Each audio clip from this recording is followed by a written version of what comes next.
रवि रंजन जी, आपको क्या लगता है, क्या ये बीजेपी इनको छोड़ना अफोर्ड कर सकती है? मेरा पहला सवाल। और क्या नीतीश बीजेपी को छोड़ना अफोर्ड कर सकते हैं? नहीं, एक बात तो तय है कि बीजेपी, कल भी मैंने ये कहा था कि बीजेपी अब कमंडल वाली उसमें पोजीशन में नहीं है, वो मंडल की राह पर बीजेपी चलने लगी। नीतीश कुमार, आज देखिए कल जो राष्ट्रीय परिषद की बैठक हुई, कल के पटना के दृश्य को आप देखेंगे तो पावर सेंटर पूरा का पूरा उपेंद्र कुशवाहा का आवास था। उपेंद्र कुशवाहा के घर पर सारे नेता जा रहे थे, केसी त्यागी तक वहां गए, आरसीपी सिंह तक वहां, ये समझ रहे, ललन सिंह तक वहां गए।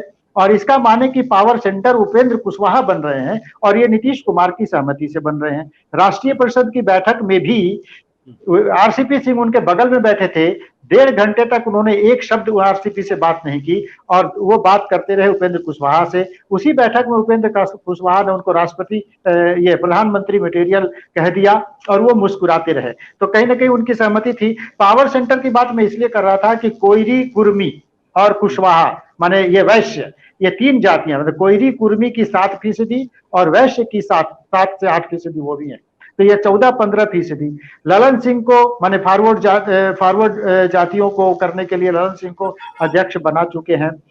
तेजस्वी यादव को भी, आजकल तेजस्वी भी उनके खिलाफ वो सॉफ्ट हैं और उनके व्यक्तिगत वो नहीं कर रहे हैं, उन पर नहीं लगा रहे हैं। तो जातियों का समीकरण भी नीतीश कुमार बैठा रहे हैं और उनके साथ कोयरी है, कुशवाहा है, वैश्य भी आ जाएंगे जो कभी बीजेपी के रहे हैं। फॉरवर्ड में भी वो ललन सिंह के सहारे वो जाना चाहते हैं। तो ये सब समीकरण वो बैठा रहे हैं कि किसी दिन उनको, हम यही कह रहे थे कि 2022 की तैयारी है, 22 में जब वो पुख्ता अपना इंतजाम कर लेंगे तब बीजेपी से वो नाता तोड़ सकते हैं। ऐसा हम कह सकते हैं कि ये इसी तैयारी में नीतीश कुमार लगे हुए हैं और पूरी तरह से उपेंद्र कुशवाहा को पावर से, अब देखिएगा जल्दी ही वो प्रदेश अध्यक्ष बन सकते हैं। बिहार में पार्टी की जिम्मेदारी उपेंद्र कुशवाहा को मिल जाएगी और इस समय तो वो बिहार में घूम रहे हैं, जिला दर जिला घूम रहे हैं। तो पब्लिक के बीच में भी नीतीश कुमार जाना चाहते हैं। आजकल जनता दरबार लगा रहे हैं, वो जनता दरबार बंद हो गया था, अब पब्लिक के बीच में नीतीश कुमार खुलकर जा रहे हैं।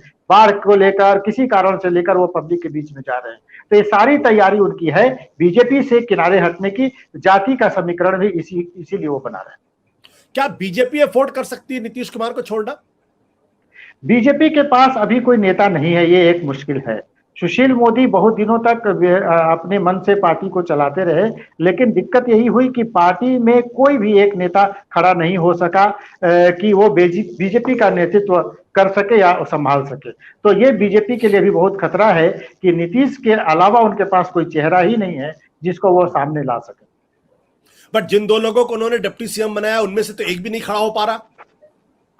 दोनों ही ऐसे लोग हैं कि अब तो पिछड़ी जाति, अति पिछड़ी जातियों का समीकरण बैठाकर उन्होंने किया, लेकिन ये दोनों नेता इस तरह के नहीं हैं।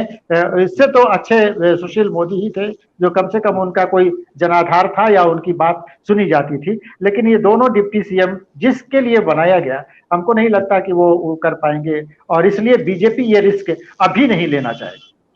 बट रविशंकर प्रसाद जी खाली बैठे हुए राष्ट्रीय नेता हैं। रविशंकर प्रसाद अब इस बार सांसद का चुनाव जरूर जीत गए हैं, लेकिन जनता में रविशंकर प्रसाद को कोई जनाधार जिसको कहते हैं रविशंकर प्रसाद का उस तरह का नहीं है। वो एक जाने माने अधिवक्ता रहे हैं और अच्छा भाषण करते हैं, बोलते हैं। ये भाषण भी नहीं, वो बोलते अच्छा है टेलीविजन पर और दूसरी जगह।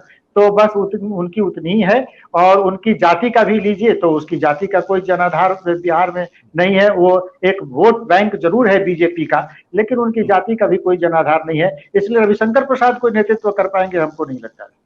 सत्य हिंदी का ऐप डाउनलोड करें गूगल प्ले स्टोर पर।